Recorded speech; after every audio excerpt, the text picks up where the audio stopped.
नमस्कार, न्यूज 24 उत्तर प्रदेश उत्तराखंड में आपका स्वागत है। आपके साथ मैं हूं मानस श्रीवास्तव। उत्तर प्रदेश में इंडिया गठबंधन के बीच एक बार फिर से सीट शेयरिंग को लेकर के मंथन चल रहा है। दोनों ही तरफ से दबाव बनाया जा रहा है, एक तरफ समाजवादी पार्टी और दूसरी तरफ कांग्रेस। इस बीच कांग्रेस ने आज से पश्चिमी उत्तर प्रदेश में जोनल संवाद भी शुरू कर दिया है और ये सिलसिला पूरे उत्तर प्रदेश में जारी रहेगा। एक तरीके से अपना जनाधार बढ़ाने के लिए, अपने वोट बैंक को मजबूत करने के लिए कांग्रेस निरंतर प्रयास कर रही है। लेकिन इन सबके बीच एक खबर ये आई है कि समाजवादी पार्टी 8 से 10 सीटों तक देने के लिए कांग्रेस को तैयार है, लेकिन कांग्रेस ने करीब करीब 30 से 35 सीटों की डिमांड कर दी और उसमें वो तमाम सारी सीटें भी शामिल हैं जो पिछली बार समाजवादी पार्टी से गठबंधन होने के नाते बहुजन समाज पार्टी के खाते में चली गई थी। ऐसे में कांग्रेस पार्टी इन तमाम सीटों पर अपने उम्मीदवारों को लड़ाना चाहती है। इससे पहले ये भी खबर आई थी कि समाजवादी पार्टी के मुखिया अखिलेश यादव ने कहा था कि जयंत चौधरी उनके भरोसेमंद साथी हैं, इसलिए उनको कम से कम 8 से 10 सीटें दी जाएंगी, जिन भी सीटों पर वो डिमांड करेंगे। ऐसे में सीट शेयरिंग एक बड़ा मुद्दा है और इस बीच आज अखिलेश यादव अपनी पार्टी कार्यालय में बैठक कर रहे थे। दूसरी तरफ कांग्रेस पार्टी जोनल संवाद के माध्यम से अपने जनाधार को बढ़ाने में जुटी हुई है। ऐसे में क्या सीट शेयरिंग पर बात बन पाएगी, कब तक बन पाएगी और क्या समाजवादी पार्टी जो अब तक की जो उसके तरफ से जो ऑफर है 15 से 20 सीटें देने का, क्या उससे आगे बढ़ करके कांग्रेस की बात को मानेगी, वो 30 से 35 सीटें तक दे सकती है। इस बीच एक खबर आपको और बता दें कि आज एक प्रेस कॉन्फ्रेंस भी हुई उत्तर प्रदेश कांग्रेस पार्टी के कार्यालय में। अभय दुबे जी ने प्रेस कॉन्फ्रेंस की और उन्होंने कहा कि जो उत्तर प्रदेश में राहुल गांधी की यात्रा निकलेगी उसमें वो विपक्षी दलों को भी न्योता देंगे, यानी ऐसे दल जो कांग्रेस के साथ नहीं है उनको भी न्योता दिया जाएगा। तो एक तरीके से कवायद की जा रही है, सियासी चाल एक के बाद एक चली जा रही है सभी तरफ से। ऐसे में इसका भी क्या इम्पैक्ट होगा ये भी देखने वाली बात होगी और ये भी देखा जाएगा कि क्या इस यात्रा में जो दूसरे घटक दल हैं इंडिया गठबंधन के, वो शामिल होंगे उत्तर प्रदेश में या नहीं। ये तमाम विषय ऐसे हैं जिन पर आने वाले वक्त में तय हो पाएगा कि आखिर जो इंडिया गठबंधन के घटक दल हैं वो किस तरीके से आपस में एकजुट नजर आते हैं, क्या एक दूसरे के साथ मंच साझा करेंगे या नहीं करेंगे, ये भी एक बहुत बड़ा सवाल होगा। लेकिन आज का जो विषय है वो यही है कि क्या सीट शेयरिंग पर समाजवादी पार्टी और कांग्रेस पार्टी के बीच बात बन जाएगी, क्या अखिलेश यादव कांग्रेस पार्टी की डिमांड को पूरा कर देंगे। आइए चलिए, आपका तो हमारे साथ खास मेहमान इस पैनल में मौजूद है, आप सभी का परिचय करवा देते हैं। उमाशंकर पांडे जी, कांग्रेस पार्टी के प्रवक्ता, इस चर्चा में हमारे साथ शामिल हो रहे हैं। इसके अलावा कृष्णकांत जी हैं जो हमारे भारतीय जनता पार्टी के प्रवक्ता हैं, वो भी इस चर्चा में हमारे साथ शिरकत कर रहे हैं। और हेमंत तिवारी जी, वरिष्ठ पत्रकार, वो भी इस चर्चा में भाग ले रहे हैं। इसके अलावा अंकुश सक्सेना, राष्ट्रीय लोकदल के प्रवक्ता हैं, वो भी इस चर्चा में हमारे साथ भागीदारी कर रहे हैं। आप सभी का बहुत स्वागत है। शुरुआत करते हैं आज उमाशंकर जी से। उमाशंकर जी, एक तरफ जोनल संवाद हो रहा है पश्चिमी प्रदेश में और दूसरी तरफ 30 से 35 सीटों की डिमांड, वो सीटें जो बहुजन समाज पार्टी के खाते में गई थी। आपको लगता है कि समाजवादी पार्टी आपकी इस डिमांड को पूरा करने के लिए तैयार हो जाएगी?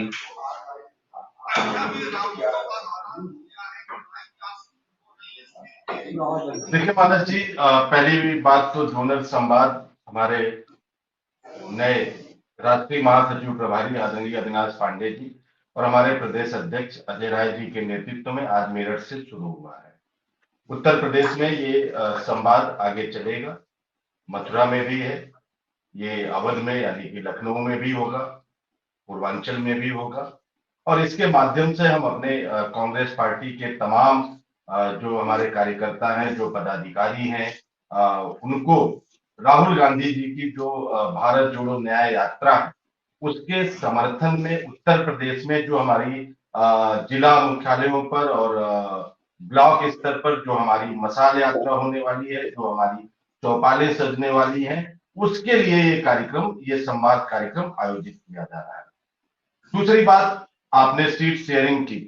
देखिए मानस जी, जब दो दल आपस में मिलते हैं और आपस में किसी सीट पर चर्चा करते हैं तो निश्चित रूप से कोई भी दल ये चाहेगा कि उसके पास जो उसके जिताऊ कैंडिडेट हैं उनको चुनाव लड़ने का मौका मिले।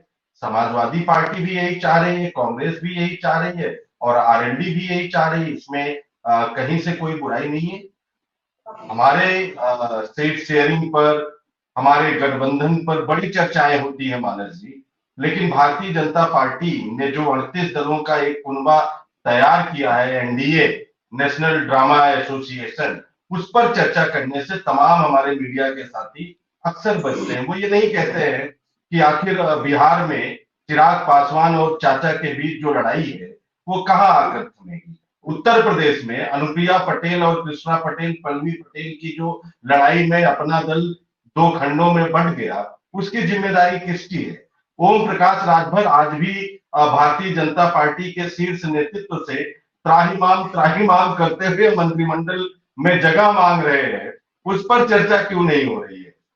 और इससे आगे बढ़कर जो आज का ज्वलंत प्रश्न है, हम सब हिंदू आस्था वाले लोग हैं, सनातन धर्म के अनुयायी हैं मानस जी। चर्चा इस पर भी होनी चाहिए कि हमारे 4 शंकराचार्यों ने अयोध्या जाने से मना कर दिया है, ये कहते हुए कि जो अयोध्या में प्राण प्रतिष्ठा हो रही है वो सनातन धर्म के विपरीत है।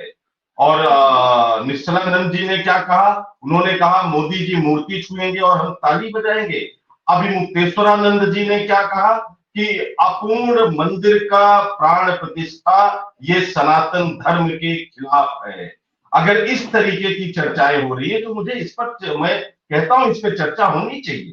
चर्चा इसलिए होनी चाहिए कि जो सनातन धर्म के मानने वाले लोग हैं, आखिर उनकी शंकराचार्य में जब आस्था है तो उनका अपमान क्यों किया जा रहा है? क्यों ये चंपत राय जो है, क्यों वो ये कह रहे हैं कि वो शैव को मानने वाले हैं शंकराचार्य, ये रामानंद को मानने वाले लोगों के बीच उनका क्या काम? ये कहकर क्या सनातन धर्म का, क्या हिंदू आस्था का अपमान एक चंपत राय, क्या नाम है, चंपत राय जी के द्वारा नहीं किया जा रहा है क्या, जिनके ऊपर चंदा चोरी का आरोप लगा? आज ही मैं निर्मोही अखाड़ा के लोगों की बातें सुन रहा था, वीडियो वायरल हो रहा है, उसमें 1400 करोड़ रुपए के चंदे की चोरी विश्व हिंदू परिषद द्वारा किए जाने का इंटरव्यू निर्मोही अखाड़ा का सोशल मीडिया और मीडिया पे चल रहा है। आखिर ये सब चर्चा के प्रश्न है। चर्चा का प्रश्न मानस जी सिर्फ इतना नहीं है कि 28 दलों का गठबंधन इंडिया, इस पे खबरें चल रही, अगर आप देखेंगे तो इस पे खबरें चल रही है। अगर कल आप हमारे न्यूज 24 का बुलेटिन देखेंगे तो पूरे एक आधे घंटे का उस पर एक पूरी खबर गई है उसपे। तो ऐसा नहीं, मैं मानस जी, मैं आपकी बात नहीं कर रहा हूं। मैं कह रहा हूं कि देखिए ज्वलंत मुद्दा क्या है। सबसे करंट जो इशू है वो ये है, क्या देश जो सनातन धर्म को मानता है वो शंकराचार्य की बात माने या नरेंद्र दामोदर दास मोदी जी की बात माने, जो आगामी चुनाव के लिए आनंद फानंद में अपूर्ण मंदिर में प्राण प्रतिष्ठा करना चाहते हैं? यानी कि अगर इनका निहितार्थ निकाला जाए तो निहितार्थ यह है मानस जी कि भारतीय जनता पार्टी ने उत्तर प्रदेश में और देश में जो सरकार चलाई है वो असफलता के रथ पर सवार है। उन्होंने जितने वादे इस देश की जनता से किए थे सारे वादे उनके फेल हो गए हैं। इसलिए एक बार फिर वो भगवान श्री राम के नाम के पीछे चिपकर अपनी असफलता के सवार होकर राजनीतिक सत्ता की रोटियां सेकना चाहते हैं। मूल सवाल पे लौटते, क्या 35 सीटें जो आप डिमांड कर रहे हैं उस पर लड़ने के लिए संगठन आपका तैयार है, मजबूत है इतना संगठन आपका, उम्मीदवार है आपके पास? देखिए कितनी सीटें हम मांग रहे हैं मानस जी, ये तो शीर्ष नेतृत्व जाने, और स्वयं अखिलेश यादव जी उसका हिस्सा है, उनको पता होगा कि कौन कितनी सीटों का डिमांड कर रहा है। हम लोगों के पास आधिकारिक तौर पर इसकी सूचना नहीं है कि कांग्रेस पार्टी ने, कि हाँ ये जरूर है कि सीटों पर हमारी चर्चा चल रही है और बहुत ही जल्द हम सकारात्मक संदेश देंगे।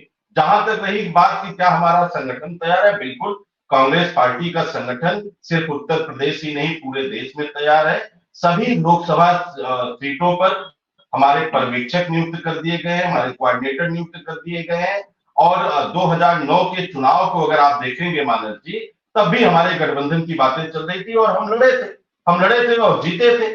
तो कांग्रेस पार्टी इस देश के, इस प्रदेश के लोगों के मन मस्तिष्क में, लोगों के दिल में है कांग्रेस। और इसलिए आप ये कहें कि हमारा संगठन कमजोर है या हमारे पास कैंडिडेट हैं कि नहीं, ये बड़ी बेमानी सी बात है। कांग्रेस पार्टी के कैंडिडेट भी हैं, ताकत भी है और लोगों के दिलों में है कांग्रेस। इसीलिए कांग्रेस आपको बार बार उत्तर प्रदेश में पूरी ताकत से खड़ी होती हुई दिखाई देती है। जी चलिए हेमंत तिवारी जी के पास चलते। हेमंत तिवारी जी, जो मौजूदा घटनाक्रम चल रहा है इंडिया गठबंधन के बीच, निश्चित तौर पर एक पत्रकार होने के नाते आपकी भी नजर उस पर होगी। जो सीट शेयरिंग की जो बात चल रही है, हर रोज कुछ नए आंकड़े निकल के सामने आते हैं। अभी एक नया आंकड़ा फिर से सामने आएगा कि 20 सीटें दे रहे, उस पर कांग्रेस तैयार नहीं, 35 सीटें कांग्रेस मांग रही, उसमें भी ज्यादातर सीटें वो है जो पिछली बार बसपा के खाते में चली गई थी। तो आखिर कांग्रेस की जो डिमांड है, इसके पीछे की क्या रणनीति है, क्या मकसद है? और दूसरी बात, क्या कांग्रेस पार्टी आपको लगता है कि इन 35 सीटों पर उम्मीदवार उतारकर संगठन की तरफ से बहुत मजबूती से चुनाव लड़ने की स्थिति में है फिलहाल?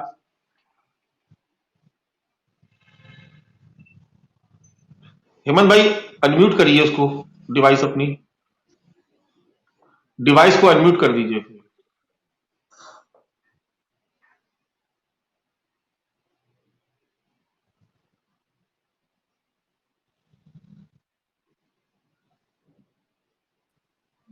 चलिए, लग रहा है हेमंत तिवारी जी संपर्क करने में कुछ समस्या हो रही है। अंकुर सक्सेना जी, 8 से 10 सीटों की डिमांड है, कौन कौन सी चीज की डिमांड कर रहे हैं आप?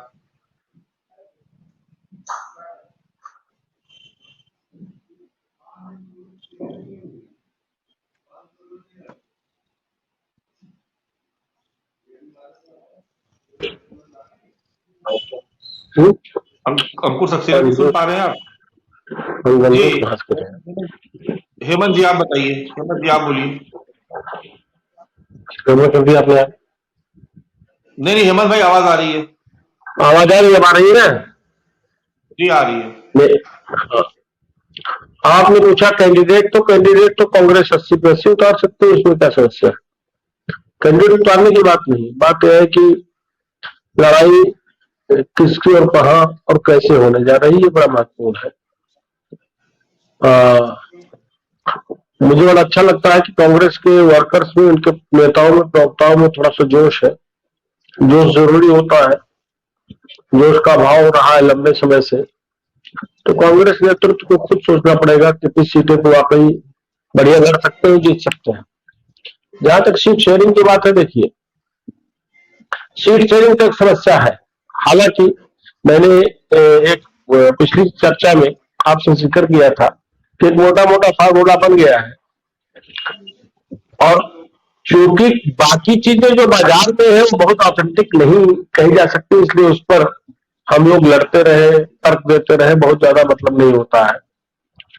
मैंने करीब 20-25 दिन पहले आपसे ही जिक्र किया था कि कांग्रेस को 15 से 17 सीटों पर संभवतः आखिरी तौर पर तैयार हो जाएगी समाजवादी पार्टी। मतलब 15 फाइनल भी हो सकता है, 15 से 17 भी हो सकता है।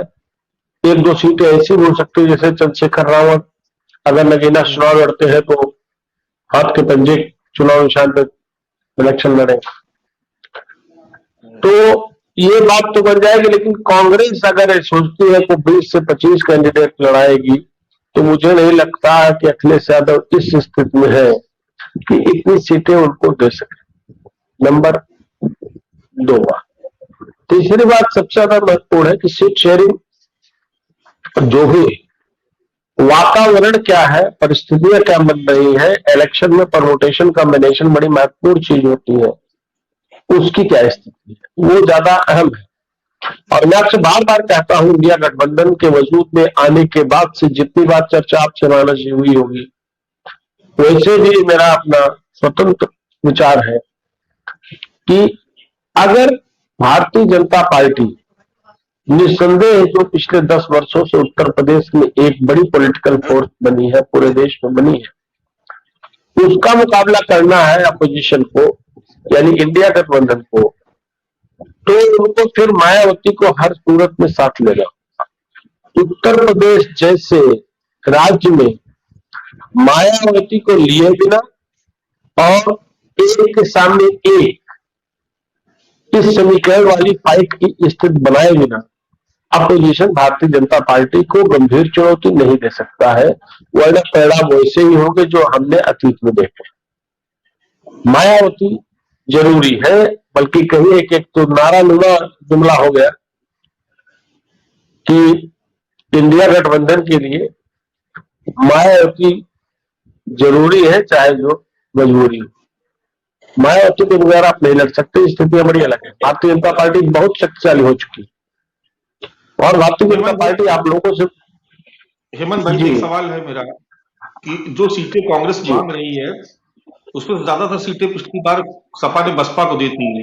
उसमें से कुछ सीटें तो कांग्रेस की पहले से रही है। उसमें अमेठी, रायबरेली, सुल्तानपुर, सहारनपुर, मुजफ्फरनगर, बिजनौर, मुरादाबाद, अमरोहा, अलीगढ़, फतेहपुर सीकरी, खीरी, उन्नाव, फर्रुखाबाद, कानपुर, झूसी, फूलपुर, कैसरगंज, इसमें जौनपुर और बनारस की सीट भी शामिल है, गाजीपुर की भी सीट शामिल है, बांदा, मिश्रिख, बरेली, ऐसे 35 सीटों की एक लिस्ट है ये।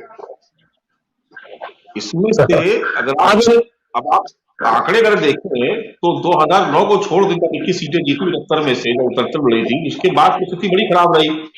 2014 में 67 लड़े, 2 जीते। 19 में 67 पे लड़े, लेकिन सीट एक रायबरेली जीते, जी। रायबरेली जीते।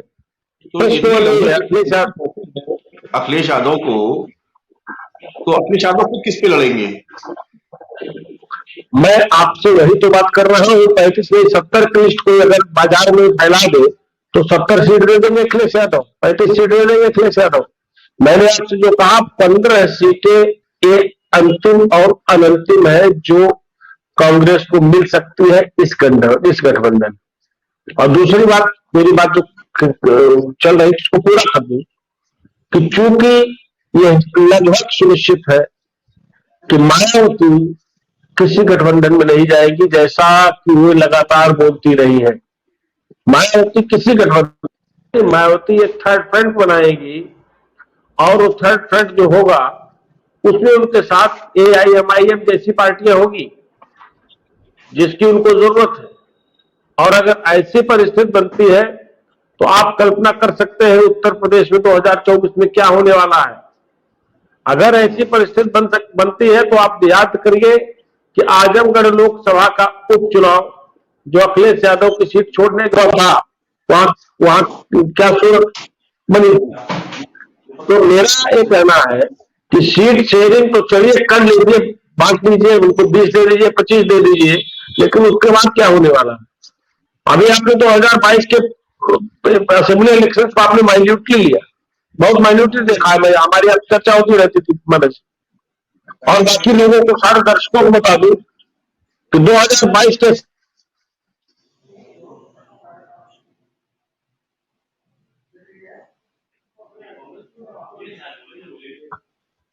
उन कैंडिडेट्स के नाते समाजवादी पार्टी को हार देखनी पड़ी। उसके पहले आपने देखा कि गुड्डू जवानी को कैंडिडेट बना दिया, आजमगढ़ में क्या हुआ। तो ऐसी सूरत में कांग्रेस और समाजवादी पार्टी दोनों की चिंता जरूरी है कि जो सबसे अच्छा कैंडिडेट हो उसी को मैदान में उतारे। अब अगर कांग्रेस अतीत की बात करती है, आज से 10 साल बल्कि 2009 की बात करती है, 15 साल पुरानी बात करती है, तो शायद अखिलेश यादव को चीज मंजूर ना हो। और किसी को भी क्यों मंजूर हो, क्योंकि आपका रिसेंट परफॉर्मेंस तो बहुत अच्छा नहीं रहा है। आपके पास खाली रायबरेली सांसद है सोनिया गांधी, वैसे भी आपका वोट शेयर वो भी बहुत अच्छा नहीं रहा। तो आप कैसे मान सकते हैं? ये बातें पूछ सकती है, लेकिन अंदर खाने क्या हो रहा है इस पर हम आपको कोई चीज बड़ी बेहतर तरीके से नहीं कर सकते हैं।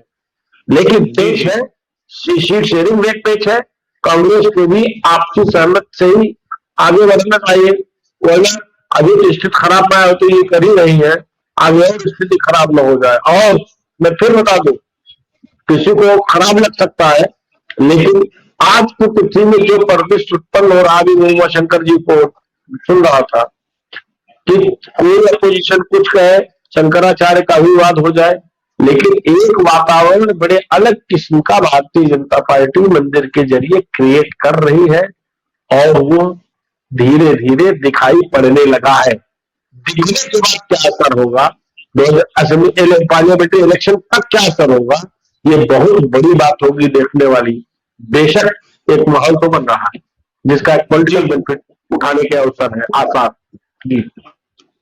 हेमंत भाई, चलिए कृष्ण मोहन पांडे जी के पास चलते। कृष्ण मोहन पांडे जी के लिए 2 सवाल हैं, लेकिन पहले हेमंत भाई के सवाल को ही आगे बढ़ा लेते हैं। जो बसपा का और MIM का गठबंधन होने की जो चर्चा चल रही है, यानी एक तरीके से दलित और मुस्लिम दोनों का गठजोड़ तैयार करके, तो क्या ये माना जाए कि अभी तो बसपा को आपकी बी टीम कहा जाता है, अभी तो MIM को आपकी बी टीम कहा जाता है, तो अब क्या माने कि बीजेपी की बी टीम का कोई गठजोड़ ऐसा खड़ा करने की कोशिश हो रही है जिससे आप इंडिया गठबंधन को उसका जवाब दे सके, तो और डैमेज कर सके, जैसे अभी हमने पिछले लोकसभा चुनाव में या माफ कीजिएगा पिछले विधानसभा चुनाव में होते हुए देखा। तो ये कौन सी प्लानिंग आप कर रहे हैं मोहन पांडे जी? मानक भाई देखिए, जो ये चर्चाएं चल रही हैं ये किस वायुमंडल से आती हैं मुझे नहीं पता।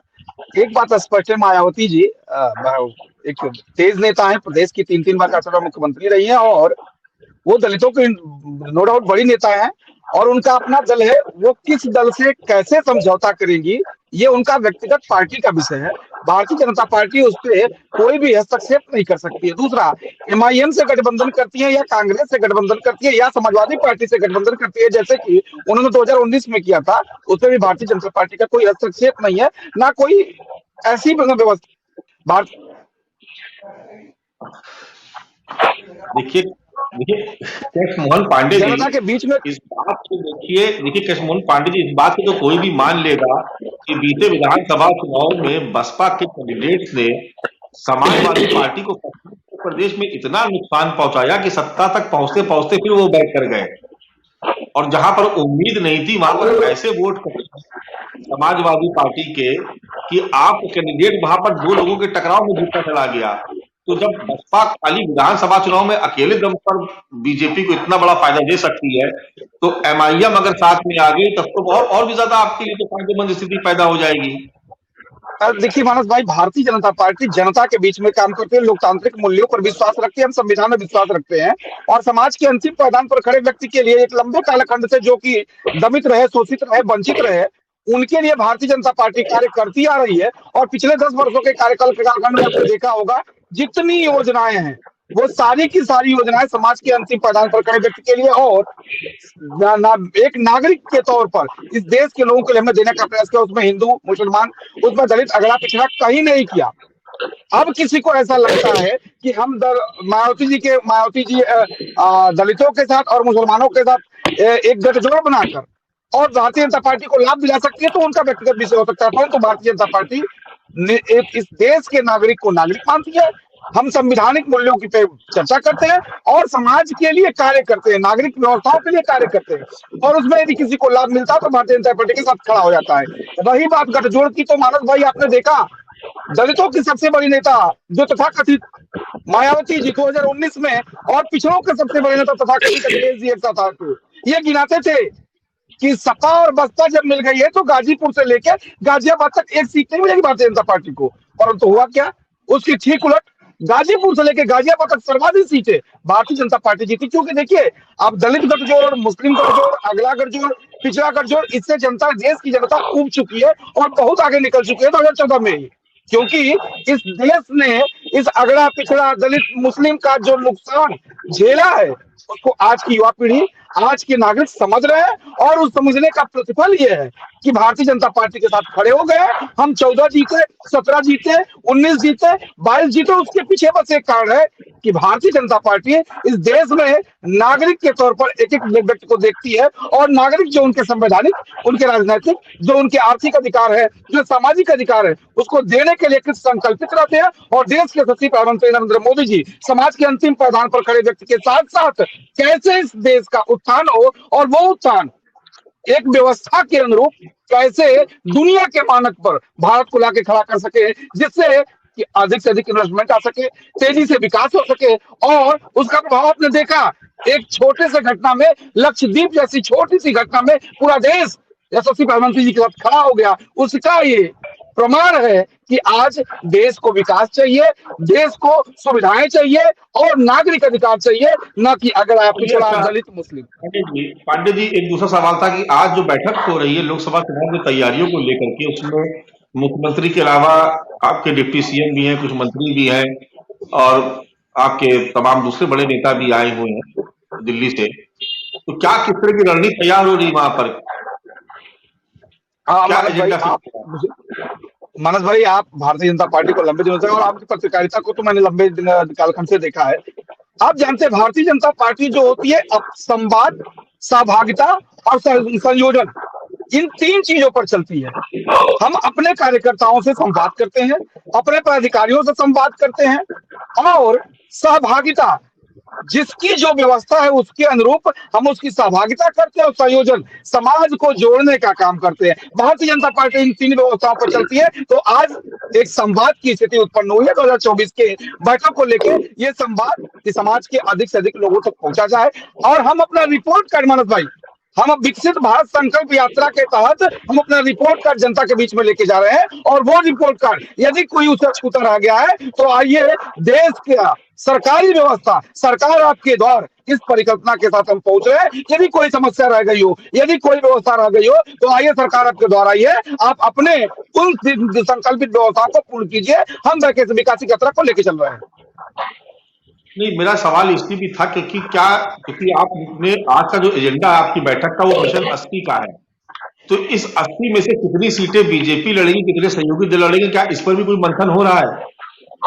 मनोज भाई, ये आपके पास आ रही है, ये जो बातें हैं कि कितनी सीटें कौन लड़ेगा, ये हमारा शीर्ष नेतृत्व तय करेगा। और हमारे सहयोगी दल, उनको पूर्ण विश्वास है भारतीय जनता पार्टी के में कि भारतीय जनता पार्टी अपने सहयोगियों को भरपूर लेके साथ चलेगी। और ये जो बैठक है, ये बैठक तो एक समन्वय की बैठक है, परंतु हमने तय किया है कि 80 में 80 हमारा है, बाकी लोग यूं ही दौड़ते रहे, क्योंकि इस देश को, खासतौर से उत्तर प्रदेश की जनता ने महसूस किया है 17 से लेकर और 22 को, अब 24 आ गए। यही प्रदेश था मानस भाई जहां पे कि व्यवसायी आने से डरते थे, जहां पे एक राज्य को एक अपराधी चलाता था, जहां पर बीमारू राज्य कहा जाता था। आज वही प्रदेश, अब एक जिला एक उत्पाद के नाम से जाना जाता है। यहाँ पे अपराधी तख्ता लेके घूमते हैं। और सबसे बड़ी बात मैं कहूं, देश का दूसरा सबसे बड़ा इन्वेस्टमेंट कहीं हुआ है तो उत्तर प्रदेश में होता है, जिसका प्रतिफल धीरे धीरे दिखने लगा है। और लोग इस बात को महसूस करने लगे हैं कि भारतीय जनता पार्टी वो पार्टी है जिसके हाथों में प्रदेश का भविष्य सुरक्षित है। और देश का युवा इस बात को ठीक ढंग से महसूस कर रहा है और प्रतिफल उसको जगह जगह आपको दिखने लगा है। और आने वाले 24 में देखिएगा एक सशक्त नेतृत्व के साथ देश के सचिव प्रधानमंत्री जी पुनः एक बार नरेंद्र मोदी जी देश के प्रधानमंत्री बनेंगे। चलिए, कृष्णमोहन पांडे जी, विस्तार से आपने बताया, लेकिन अभी अंकुर सक्सेना जी, आप आवाज आ रही है, आपको सुन पा रहे हैं आप हमें? अंकुर सक्सेना जी, आपको आवाज आ रही है?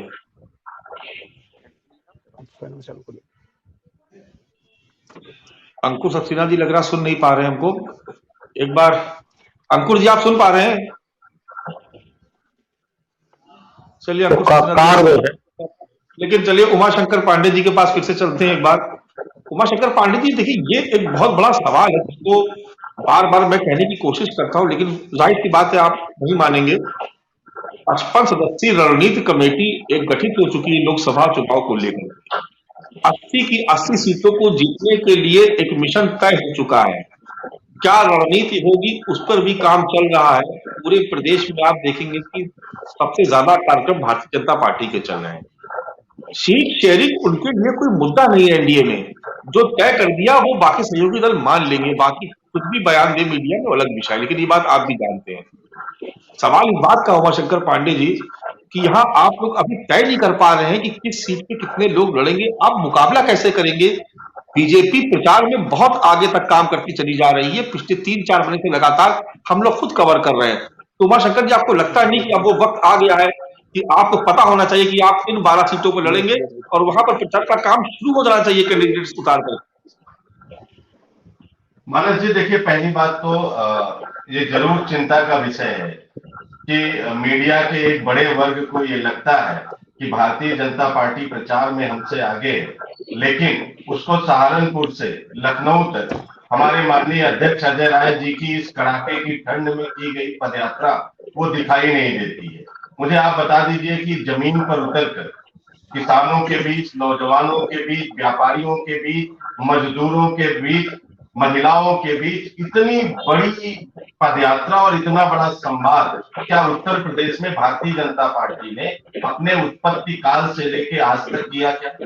राहुल गांधी जी फिर 6200 किलोमीटर की यात्रा करने जा रहे हैं मणिपुर से मुंबई तक, जो 14 राज्यों से होकर गुजरेगी और उत्तर प्रदेश में भी वो 11 दिन रहेगी।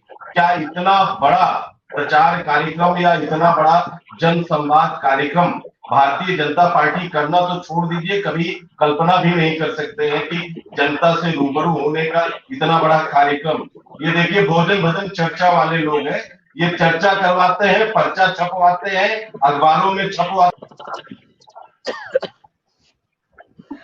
सारे कार्यक्रम मानस जी इसी तरह के होते हैं।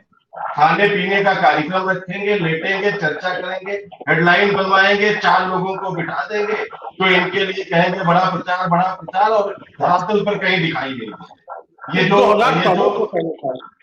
2014 से पहले था कि बीजेपी की क्या पहचान भोजन बैठक और विश्राम, ये बहुत नारा लगाया जाता था, खुद बीजेपी के लोग भी कहा करते थे। लेकिन 2014 के बाद से, देखिए 2014 के बाद से स्थिति बदल गई।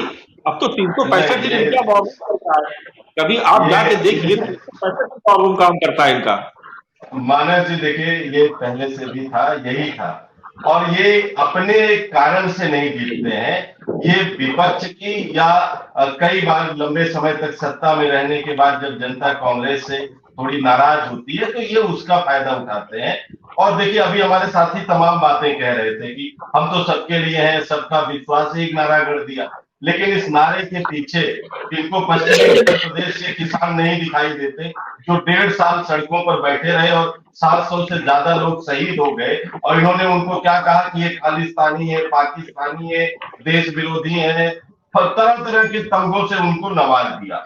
इनको ब्राह्मण नहीं दिखाई देता, जिनके रोज 1-2 एनकाउंटर हो रहे हैं, फर्जी एनकाउंटर। अभी गोरखपुर में विनोद उपाध्याय को, जिसके ऊपर कोई भी एक केस नहीं था, उसको एनकाउंटर में मार दिया गया और न्यायिक जांच कराने को तैयार नहीं है। कानपुर की 2 माँ बेटियों को बुलडोजर ले जाकर इन्होंने जिंदा जला दिया, उस पर आज भी कोई कार्रवाई नहीं हुई। तो इनके राज्य में न पश्चिमांचल के किसान और जाट सुरक्षित है, न उत्तर प्रदेश का ब्राह्मण सुरक्षित है, और दलित हाथरस में हमने देखा ऐसे पूना में और ये चंद्रशेखर रावण के साथ जो इन्होंने किया, ये सबसे क्या छिपा हुआ है। इसके अलावा आप शिक्षा मित्रों की बात कर लीजिए, आप आंगनबाड़ी कार्यकर्तियों की बात कर लीजिए, अनुदेशकों की बात कर लीजिए, किसको छोड़ा है इन्होंने? युवाओं को इन्होंने अग्निवीर लाके इनको इन्होंने अग्नि में झोंक दिया। तो ये किसके साथ खड़े हैं? महंगाई इनको दिखाई नहीं देती। एक गैस सिलेंडर पर अगर मैं कहूं एक परिवार एक गैस सिलेंडर 1 महीने में खर्च करता है, तो 400 का कांग्रेस के समय का गैस सिलेंडर आज 1000 रुपए में मिल रहा है, यानी कि 600 रुपए तो एक गैस सिलेंडर पर लोगों को ज्यादा देना पड़ रहा है। इसके अलावा तेल का, दाल का, खाद का, बीज का, पानी का, सबका जोड़ लीजिए, बिजली का, तो लोगों की तो जेब ढीली हो गई है। कम से कम एक सामान्य अति मध्यम वर्ग परिवार का खर्चा इन्होंने 10,000 रुपए बढ़ा दिया है। और बेरोजगारी, अभी कल का ही आंकड़ा है, उठा के देख लीजिए कि पिछले 4 सालों में बेरोजगारी सबसे चरम पर आ गई है। इसके पहले इन्होंने 45 साल का रिकॉर्ड बनाया था। तो ऐसी स्थिति में भारतीय जनता पार्टी को वोट करने का, वोट मांगने का एक आधार ये बना के चल रहे थे कि राम मंदिर के नाम पर पीछे छिपे, और उसमें भी शंकराचार्य सब उतर आए। आज आप मूल सवाल से आज आप नहीं बात कर रहे, आज आप सिर्फ बीजेपी को रोकने में काम, बीजेपी का नहीं, हमारे यहाँ तो कुछ है नहीं। आप मूल सवाल तो मतलब आ भी रहे हैं। अच्छा मैं बता रहा हूँ, देखिए आपका मूल सवाल समझिए, वो मोदी जी का जो है ना रिंग मास्टर, वो रिंग मास्टर वाला जो हंटर है कि जो कह देंगे वही होगा, वो कोड ऑफ कंडक्ट लागू होने तक ही है। जैसे ही मानस जी कोड ऑफ कंडक्ट लागू हो गया, फिर आपको बिहार में चिराग पासवान और पशुपति नाथ लड़ते हुए दिखाई देंगे। ओम प्रकाश राजभर फिर भाजपा को पहले तरह गरियाते दिखाई देंगे। संजय निषाद कम से कम 3 सीट मांगते दिखाई देंगे। ओम प्रकाश राजभर अपने बेटे के लिए, दोनों बेटे के लिए लड़ते दिखाई देंगे। अनुप्रिया पटेल 4 सीटें मांगेंगी, तो ये देने को तैयार। अभी तो इनके यहाँ सिर्फ मुकम्मल होने वाली है, माइक्रोस्कोप, टेलीस्कोप वो हमारे में लगाया गया है, जबकि उधर हेमंत भाई सिर्फ फुटबॉल होने जा रही है। इंडिया गठबंधन के लोग इंतजार कर रहे हैं कि जल्द ही एनडीए में सिर्फ फुटबॉल हो, ताकि फिर ये उनको उनकी भाषा में जवाब दे सके और जनता को बता सके कि देखिए इनका भी शुरू हो गई। हमारे यहाँ तो पहले चल रही थी, अब इनकी हो रही है। ऐसा है मानस जी अगर अगर इंडिया गठबंधन के पार्टनर्स इस तरह की प्रत्याशा नहीं रखेगी तो क्या होली से कोई आकर के रखेगा? भाई उनको उनसे लड़ना है तो उनके बारे में बहुत सी कयास, बहुत सी चीजें कह रहे हैं। और हमारे यहाँ जो लोकतंत्र जिस प्रकार का नेतृत्व हो गया है उसमें सब चीजें जायज है, इसमें इसको कोई बुरा नहीं मानता।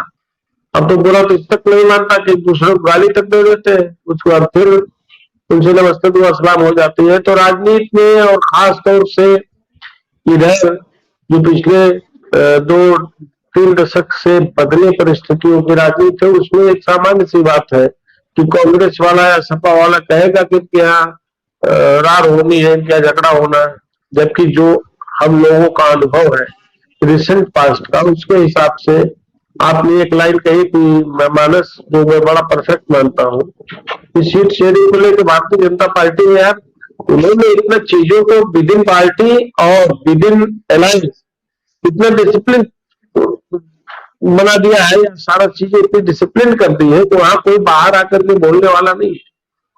मतलब अगर मैं कहूँ किसी की हिम्मत नहीं बाहर आकर बोलने की तो ये सही है। कोई फाइटर नहीं है जो मुंह दिखा दे। सबको पता है वातावरण कैसा है, क्या चल रहा है, क्या परिस्थितियां बनने जा रही है। और ये बात आज से नहीं चल रही, ये बात पिछले 10 वर्षों से चल रही है, 10 साल से। दूसरी बात, पांडे जी, हम तो पांडे जी जैसे प्रवक्ताओं की हिम्मत की दाद देते हैं कि पीछे नहीं हटते, एकदम डटे रहते हैं, एकदम पूरा जवाब देते हैं। लेकिन क्या करें, इनकी दशा है। अगर आप सवाल इनसे करेंगे कि किसको कितनी मिल रही है कहाँ बता पाएंगे। फिर तो भारतीय जनता पार्टी या सत्ता पक्ष के विरुद्ध जितनी भी चीजें वो कहेंगे उनकी कमियों को इंगित करेंगे, ये भी अपना धर्म निभा रहे हैं। लेकिन यह बात वास्तव में खलती है, किसी को भी खलती है कि जिसने पिछले 3-4-5 दशक की राजनीति देखा होगा कि कांग्रेस जैसी पार्टी को बहुत गंभीरता से अपनी सेहत के बारे में सोचना चाहिए। कांग्रेस ने जो भी प्रयोग किए, कांग्रेस को बड़ा अवसर मिला था। मैं राहुल गांधी के सक्रिय राजनीति मानी और उसके बाद फिर उत्तर प्रदेश के मामले देखने के समय से बात कह रहा हूं कि 2009 में एक बड़ा अवसर मिल गया था कि कांग्रेस ने उसी वक्त अपने सारे ऑर्गेनाइजेशनल मैटर्स को करेक्ट कर लिया होता और सक्रियता अपनी बढ़ा दी होती तो आप देखते क्या परिणाम होता। कांग्रेस एक बेहतर विकल्प हो सकता था। लेकिन उत्तर प्रदेश में क्यों कांग्रेस को दूसरों के सामने झुकना पड़ता है? खाली इसीलिए उनकी स्थिति ठीक नहीं है। मैं किसी से आप पूछेंगे, गणित सिंपल सवाल होता है कि आपके विधानसभा में कितने सदस्य हैं? जवाब होगा 2। लोकसभा में 80 में आपके कितने सदस्य? 80 में 1। तो आप क्या कर सकते हैं?